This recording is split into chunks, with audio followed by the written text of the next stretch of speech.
di sini. Sekali lagi semoga dua hal bisa disampaikan oleh Mas Anies.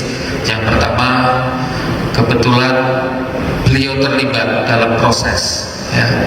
Mungkin kita perlu tahu kenapa beliau itu terpanggil untuk terlibat.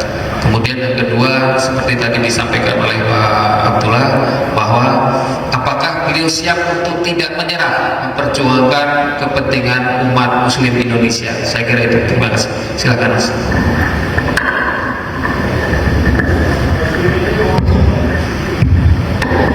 Assalamualaikum warahmatullahi wabarakatuh. Alhamdulillahirrabbilalamin. Salatu wassalamu ala asrafil anbiya'i wal mursalin wa ala alihi wa ashabihi ajma'in. Asyhadu an la ilaha illallah wa asyhadu anna Muhammadan abduhu wa rasuluhu la nabiyya ba'dah. Mas Tio yang saya hormati, Bang Abdullah Mahwa, saudara-saudara hadirin, mantan jamaah sholat Jumat. Soalnya sudah bukan sholat Jumat lagi, tadi bisa bilang begitu khotib tadi, yang tetap memilih bertahan, dan insya Allah kita rombongannya akan selalu bertahan membuat Republik ini berubah, insya Allah. Tadi disampaikan panjang oleh Bang Abdullah yang bahwa sangat tegas, sangat jelas. Saya ingin lanjutkan dari yang sudah dimulai. Pertanyaan yang dititipkan pada saya tadi oleh Mas Tio, kenapa begitu bensin? Simple sekali. Hari ini di Indonesia kita beramai-ramai urun angan untuk Indonesia berubah. Indonesia harus begini, umat Islam harus seperti ini,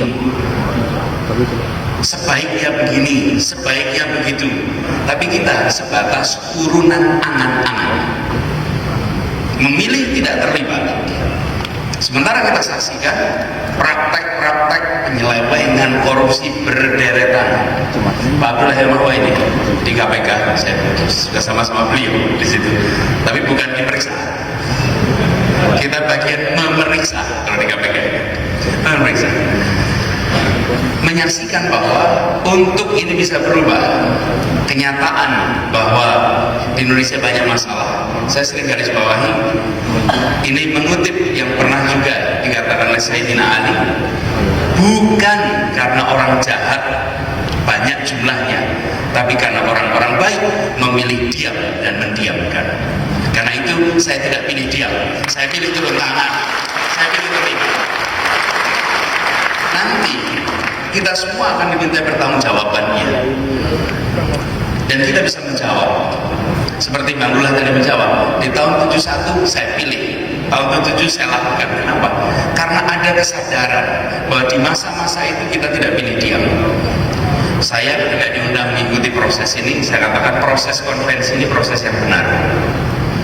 Dinilai, dibandingkan, dilihat track recordnya, ditanya, Anda mau apa kalau jadi presiden? Itu proses benar yang harusnya terjadi di semua partai politik sebelum diputuskan menjadi calon. Yang hari ini banyak adalah mendadak calon presiden. Mendadak calon presiden, tidak ditanya rencananya apa, tidak ditanya pandangannya apa, tidak diuji, tidak dilihat track recordnya, lalu mendadak diputuskan melalui proses yang kita tidak tahu sebagai calon presiden. Itu bukan cara modern memilih pemimpin. Tetapi proses ini dilakukan oleh sebuah partai yang kena banyak masalah. Betul ya? Partai banyak masalah. Saya bukan bagian dari partai manapun, wala partai Islam, wala partai sekuler, kira-kira gitu. Bukan dua-duanya. Saya adalah warga negara biasa yang diundang, dan saya pada waktu saya pilih untuk turun tangan. Saya pilih tidak sekedar urun angan. Nanti kalau saya ditanya 20 tahun kemudian seperti Bang Abdullah bercerita sekarang, di tahun 2014 di saat ada krisis macam-macam, Anda rombongan mundur atau Anda rombongan pilih perang dan menghadapi? Saya pilih untuk menghadapi dan mengikut mendorong perubahan di Indonesia. Itu yang saya lakukan. Jadi itu sekalian, itu pilihannya kenapa melakukan. Tapi pertanyaan ini sudah 6 bulan yang lalu, sudah lewat, sekarang sudah mau di ujung, dan kenyataannya tak ada satu partai pun yang bisa mencalonkan presiden. Pemilu kemarin tidak memberikan satu partai pun bisa mencalonkan presiden. Seluruh partai politik di Indonesia harus membangun kerjasama, gotong royong, koalisi untuk mencalonkan semuanya. Dan menurut saya sekarang kita di persimpangan jalan. Pilihan kita buat saudara-saudara mahasiswa tadi sudah digariskan oleh Bang Abdullah tentang pilihan-pilihannya. Saya ingin teruskan. Indonesia punya masalah besar. Yang terbesar adalah korupsi. Ini penghambat perubahan kemajuan Indonesia.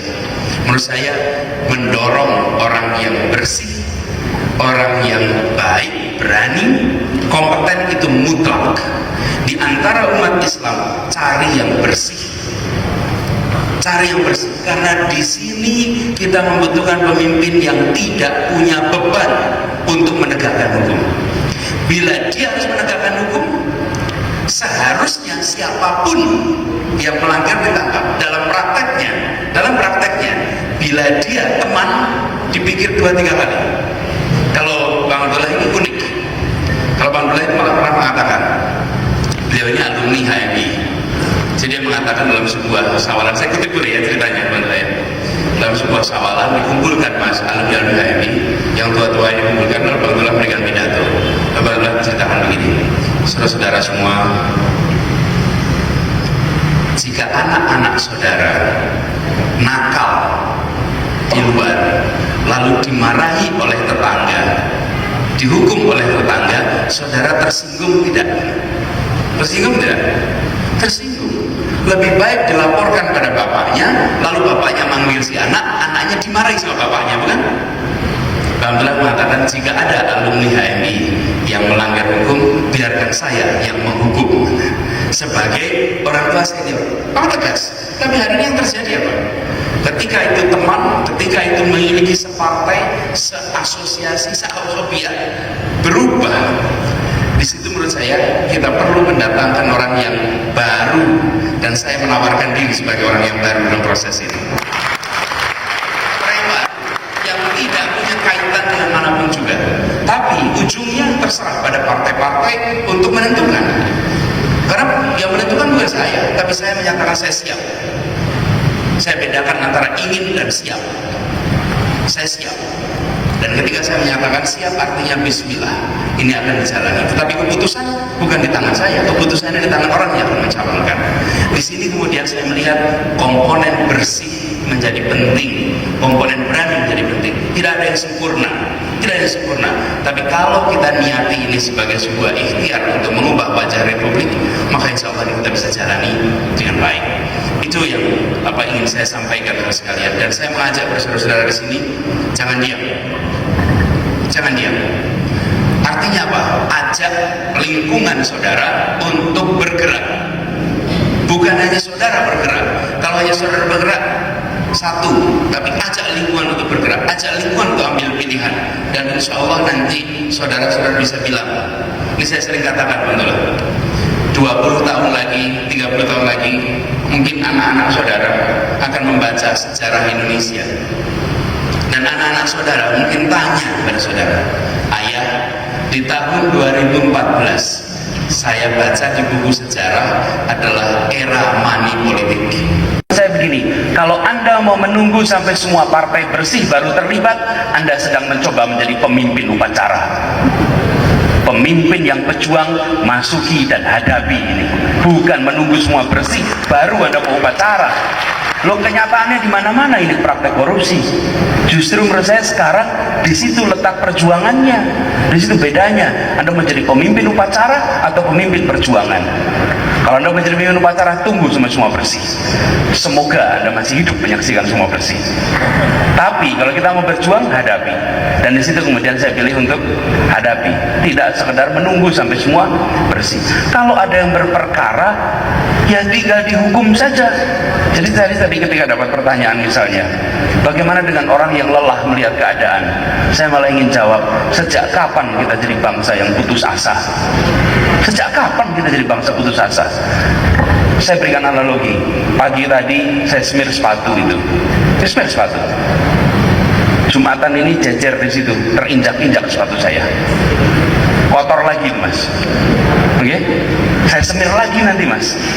Tapi haruskah tadi pagi saya katakan saya capek semir sepatu, toh siang nanti kotor lagi, nggak usah disemir. Itu putus asa. Saya pilih untuk semir, dan kalau ada masalah semir lagi, perbaiki lagi, bersihkan lagi. Di situ namanya sebuah perjuangan. Dan Republik ini isinya orang-orang pejuang yang harus berpikir, mari kita 5 tahun sekali bersihkan wajah Indonesia kita. Jangan pernah patah. Jadi 5 tahun sekali kita punya kesempatan membersihkan. Yang jadi masalah adalah 5 tahun sekali ada kesempatan membersihkan, lalu kita pilih diam dan berkeluh kesah. Jangan Anda nanti malu di mata sejarawan karena Anda tidak berbuat apa-apa hari ini. Jadi itu saya justru malah mengatakan bagi mereka yang sudahlah patah dengan situasi, jangan Anda patah dengan situasi, hadapi terus, ubah terus, karena itulah ikhtiar kita untuk melakukan perubahan buat Indonesia. Jadi buat saya sih simple, karena itu saya katakan saya bukan bagian dari partai manapun, tapi saya mengikuti konvensi yang diselenggarakan oleh Partai Demokrat. Harusnya semua partai melakukan seleksi, harusnya, sehingga tidak ada yang mendadak calon. Saya belum jadi calon presiden aja Anda sudah tanya visinya apa, track recordnya Anda bagaimana. Sekarang banyak yang sudah jadi calon, sudah mengiklan, tapi tidak pernah ditanya mau bekerja untuk apa bagi Indonesia kita, betul kan? Nah itu yang justru dipertanyakan. Tapi ini menarik, di lingkungan akademik ini menarik. Di lingkungan akademik ini, bila ada orang tak bermasalah masuk politik, dipermasalahkan. Tapi bila ada orang bermasalah masuk politik, tak dipermasalahkan. Coba kalau ada dosen Anda yang memilih jadi caleg, apa yang terjadi di lingkungannya? Ini salah nopo bapak nih, kok gelem-gelemnya jadi caleg, betul nggak? Lalu yang Anda biarkan jadi caleg yang mana? Yang bermasalah itu atau orang baik yang menurut Anda pantas, bersih, kompeten, dan mau melakukan sesuatu? Di sini menurut saya justru harus diubah. Karena jika saja kaum intelektual, para alim ulama waktu itu memilih untuk tidak terlibat dalam politik, kita tidak menyaksikan paspor warna hijau itu. Ya lihat, kita nggak menyaksikan bendera merah putih bisa dikirim ke atas, nggak bisa. Kenapa? Karena mereka hanya memilih profesinya masing-masing. Jadi guru saja, jadi pengajar saja, jadi peneliti saja, tidak masuk dalam perjuangan politik. Jangan lupa, Republik ini didirikan oleh kaum intelektual. Jangan lupa, kaum intelektual, dan mereka memilih untuk berjuang. Karena itu Anda termasuk kaum intelektual, jangan terputus dari garis sejarah bahwa kaum intelektual akan meneruskan perjuangan yang sudah dimulai di Republik ini. Itu yang harus kita teruskan buat Indonesia kita. Ada tadi satu pertanyaan juga mengenai bagaimana mempersatukan umat Islam. Pertanyaan ini kelihatannya usianya 14 abad, Mas. Usia pertanyaan ini gitu. Karena pertanyaan ini selalu muncul di abad manapun juga, bagaimana mempersatukan umat Islam. Tapi kira-kira menurut saya 2 level yang harus dipikirkan. Satu level pimpinan umat Islam, tokoh-tokoh umat Islam, para alim ulama. Yang kedua level umatnya. Yang pertama di atas, silaturahmi terbuka rutin antar tokoh-tokoh umat Islam. Itu membuat perasaan bahwa kita adalah sebuah umat. Apa yang terjadi di beberapa minggu ini? Ada pertemuan-pertemuan rutin. Mendadak kita punya perasaan satu, bukan? 5 tahun ini gak pernah perjalanan begitu, bukan? Tokoh-tokoh bertemu secara rutin, diekspos, rakyat umat akan menyaksikan tokoh-tokohnya menjalin silaturahmi. Dan silaturahmi ini amat mendasar. Itu satu kepemimpinan. Yang di rakyat apa? Menghadirkan rasa keadilan. Anda tidak bisa mempertahankan persatuan dalam ketimpangan, tidak bisa. Menurut saya yang harus dibangun dari rakyat adalah rasa keadilan. Dan adil itu abstrak, tapi rasa keadilan itu konkret. Dan rasa keadilan itu bisa dibangun. Nah ini yang harus dilakukan. Artinya kesejahteraan ditingkatkan, keterdidikan ditingkatkan, dan ketimpangan dipangkas. Itu yang menurut saya penting untuk membangun persatuan umat Islam di Indonesia. Nah mudah-mudahan di gelanggang ini, karena buat saya kembali ke gelanggang ini ya kembali ke tempat saya beraktivitas. Ini di belakang-belakang sana ini senior-senior saya ini menonton sambil menilai adiknya ini di belakang. Bang Zul, ada Mas Gofar, Mas Yulianto, Mas Bastian, Indra Bastian, mana lagi Jarot. Ini semua adalah teman-teman senior, kan? Tampilannya masih junior, kan? Tapi mereka sebetulnya senior saya, ya. Seniornya mereka semua di situ. Ini adalah tempat kita berkegiatan. Kembali ke sini adalah kembali ke tempat perjuangan, dan mudah-mudahan saudara-saudara juga akan meneruskan tradisi universitas ini untuk selalu berpihak kepada rakyat banyak dan perjuangan untuk negeri Indonesia tercinta.